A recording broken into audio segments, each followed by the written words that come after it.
বিসমিল্লাহির রহমানির রহিম। আসসালামু আলাইকুম ওয়া রাহমাতুল্লাহ। সুপ্রিয় এসএসসি ও দাখিল শিক্ষার্থীরা, আশা করি তোমরা আল্লাহর অশেষ রহমতে অনেক অনেক ভালো আছো। আজকে আমরা আলোচনা করব দাখিল পরীক্ষা 2020 সালে যে সৃজনশীল প্রশ্নটি এসেছিল, আমরা সেই প্রশ্নটি সমাধান করব ইনশাল্লাহ। তো আমাদের উদ্দীপকটা দেওয়া ছিল a = x² - 3x + 1 এবং p+1/p=5। তো ক নম্বরে বলা আছে যে 4x² + 12x + 9 কে উৎপাদকে বিশ্লেষণ করো। তো উৎপাদকে বিশ্লেষণ আমরা বিভিন্নভাবে করতে পারি। উৎপাদকে বিশ্লেষণ মানে হচ্ছে কোনো রাশিকে দুই বা ততোধিক রাশির গুণফল রূপে প্রকাশ করা। তো এখানে আমরা মিডল টার্ম করতে পারি। তো মিডল টার্ম মানে হচ্ছে প্রথম পদ এবং লাস্টের যে পদ আছে এই দুইটা পদ গুণ করে যা হয়, চিহ্নসহ গুণ করে যা হয়, মাঝখানের পদটাকে এমনভাবে ভাঙতে হবে যাতে গুণ করলে তাই হয়, গুণ করলে তাই হয় এবং যোগ বিয়োগ করলে 12x হয়। ঠিক আছে, তো দেখেন তাহলে আমরা এটা কি করতে পারি। 4x² যেমন আছে আমরা তেমনই রাখলাম, এরপরে প্লাস 12x কে আমরা লিখতে পারি 6x + 6x, আর এখানে আছে হচ্ছে +9। আচ্ছা, এখন দেখেন আমরা 6x আর 6x যদি আমরা গুণন করি তাহলে 6 × 6 = 36x² হয়, +36x² হয়, আর হচ্ছে যোগ করলে কিন্তু 12xই হচ্ছে।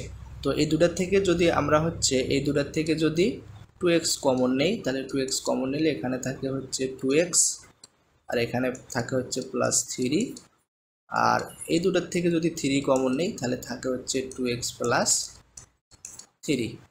তো এখন দেখেন যেহেতু এটা তো 2x + 3, এটা তো 2x + 3, তো দুটার থেকে যদি আমরা 2x + 3 কমন নেই তাহলে এই পাশে থাকে হচ্ছে 2x, আর এই পাশে থাকে হচ্ছে +3। আচ্ছা, তাহলে এটা গেল হচ্ছে আমাদের ক নাম্বার প্রশ্নের যে উৎপাদকে বিশ্লেষণ, এটাই হচ্ছে আসলে আমাদের উৎপাদকে বিশ্লেষণ। আশা করি আপনারা বুঝতে পেরেছেন। তো এখন আমরা সমাধান করব হচ্ছে আমাদের যে খ নাম্বার প্রশ্নটা আছে সেইটা।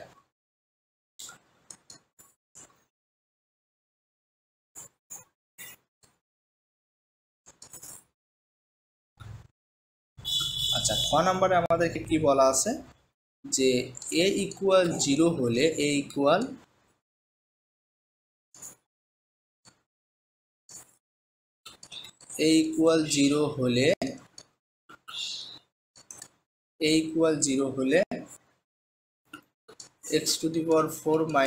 1/x⁴ এর মান নির্ণয় করো। তাহলে a = 0 হলে x⁴ - 1/x⁴ এর মান নির্ণয় করো।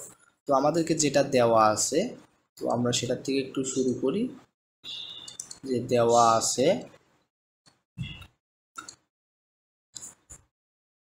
x² - 3x + 1। তো তাহলে আমরা এখান থেকে কি করতে পারি, x² + 1টা এপাশে রেখে 3x এর সামনে মাইনাস ছিল, ওপাশে যা কি হবে +3x, এন্ড উভয় পক্ষে আমরা হচ্ছে x দ্বারা ভাগ করব। কি দ্বারা ভাগ করব? x দ্বারা। তাহলে এই xটা হচ্ছে x² এর নিচেও আছে, +1 এর নিচেও আছে। আমরা যদি একটু দিয়ে দেই যে x² + x + 1/x, আর এই পাশে x বাদ গেলে এখানে থাকে হচ্ছে 3। x² কে x দ্বারা ভাগ করলে x + 1/x = আমরা পাইলাম হচ্ছে 3। ঠিক আছে, তো আমাদের এত হলে এত এর মান নির্ণয় করো। তো প্রদত্ত রাশি যেটা, আমরা একটু সেটা লিখি যে প্রদত্ত রাশি। তাহলে প্রদত্ত রাশি হচ্ছে x⁴ - 1/x⁴। তো এটাকে আমরা এভাবে লিখতে পারি যে x² তার উপরে আবার হচ্ছে স্কোয়ার মাইনাস 1/x² তার উপরে স্কোয়ার। তাহলে স্কোয়ার মাইনাস বি স্কোয়ার সমান আমরা লিখতে পারি যে a + b into a - b। আচ্ছা, এখন হচ্ছে এখন এক্সটা যদি হয় a, 1/xটা যদি হয় b, এখানে আবার স্কোয়ার প্লাস বি স্কোয়ারের অনুসিদ্ধান্ত হয়। স্কোয়ার প্লাস বি স্কোয়ার সমান আমরা দুইটা অনুসিদ্ধান্ত জানি, আমরা প্লাসেরটা নেব কারণ আমাদের প্লাসের মান আছে। তাহলে a + b whole square minus 2ab। আর এটা আবার হচ্ছে আমরা কি করতে পারি, এখানে আবার হচ্ছে আমরা সূত্র প্রয়োগ করতে পারি, তাহলে স্কোয়ার মাইনাস বি স্কোয়ার সমান এ প্লাস বি ইন্টু এ মাইনাস বি। আচ্ছা, এখন হচ্ছে এক্স প্লাস ওয়ান ভাগ এক্সের মান হচ্ছে 3, তার উপরে স্কোয়ার মাইনাস 2, এই এক্স বাদ যায়, এখানে এক্স প্লাস ওয়ান ভাগ এক্সের মান হচ্ছে 3। আর যেহেতু এক্স মাইনাস ওয়ান ভাগ এক্সের আমরা কোনো মান জানি না, এটা আমরা এখন কিভাবে এটা সূত্র আমরা প্রয়োগ করব। তো এর জন্য আমরা হচ্ছে প্রথমত রুট নেব, নিয়ে এক্স মাইনাস ওয়ান ভাগ এক্সটা এটার উপরে হচ্ছে যদি আমরা স্কোয়ার দেই, তাহলে দেখেন স্কোয়ার রুট কিন্তু কাটাকাটি যায়, তাই কি না? স্কোয়ার রুট কিন্তু এখানে কাটাকাটি যাচ্ছে। তো এখন দেখেন 3 × 9, 9 থেকে যদি 2 বাদ দেই তাহলে 7 × 3। আর এখানে হচ্ছে এ মাইনাস বি হোল স্কোয়ারের যে অনুসিদ্ধান্ত আছে আমরা সেটা প্রয়োগ করতে পারি। A minus b whole square সমান আমরা কি জানি যে a plus b whole square, a plus b whole square minus 4ab।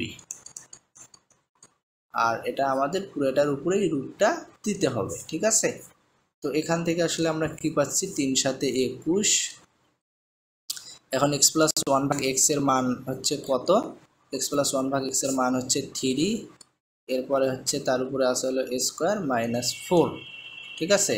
এই এক্স বাদ যায়, তাহলে এখান থেকে আসলে আমরা পাচ্ছি 21 রুট 3 থেকে 9, 9 থেকে যদি 4 বাদ দিই তাহলে 5, অর্থাৎ 21√5।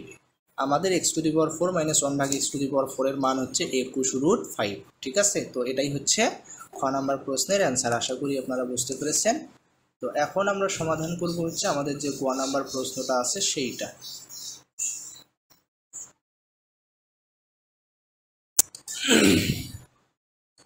আচ্ছা, আমরা যদি একটু দেখতে থাকি যে গ নাম্বার প্রশ্নটা আসলে আমাদেরকে কি দেওয়া আছে। আমাদেরকে বলছে দেখাও যে p⁶ প্লাস 1 ভাগ p⁶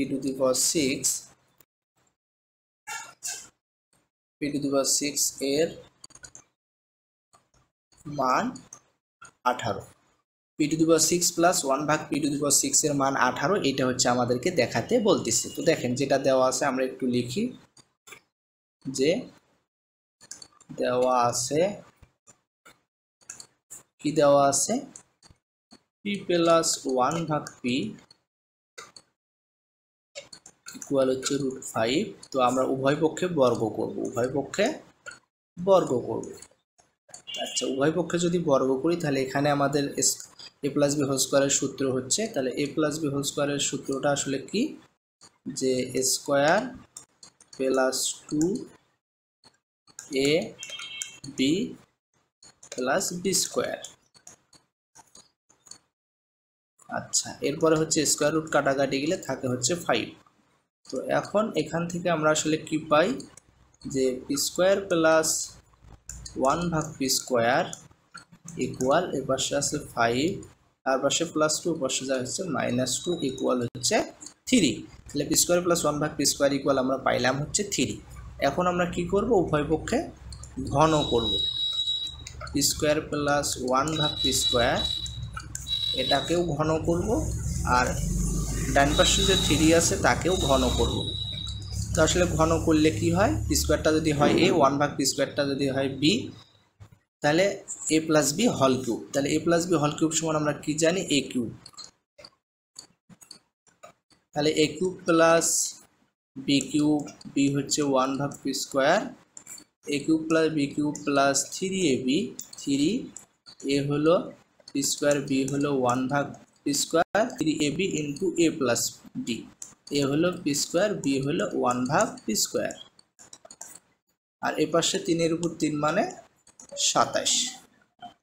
আচ্ছা, এটা তাহলে হচ্ছে p⁶ প্লাস 1 ভাগ p⁶। আচ্ছা, এরপর হচ্ছে প্লাস 3, আর হচ্ছে এই p² বাদ যায়, p² প্লাস 1 ভাগ p², যে p² প্লাস 1 ভাগ p² এর মান আমরা বের করেছিলাম হচ্ছে 3, সেই 3 দিলাম, আর এই পাশে আছে হচ্ছে 27। তাহলে এখান থেকে আসলে আমরা কি পাচ্ছি, যে p⁶ প্লাস 1 ভাগ p⁶ ইকুয়াল, তাহলে 27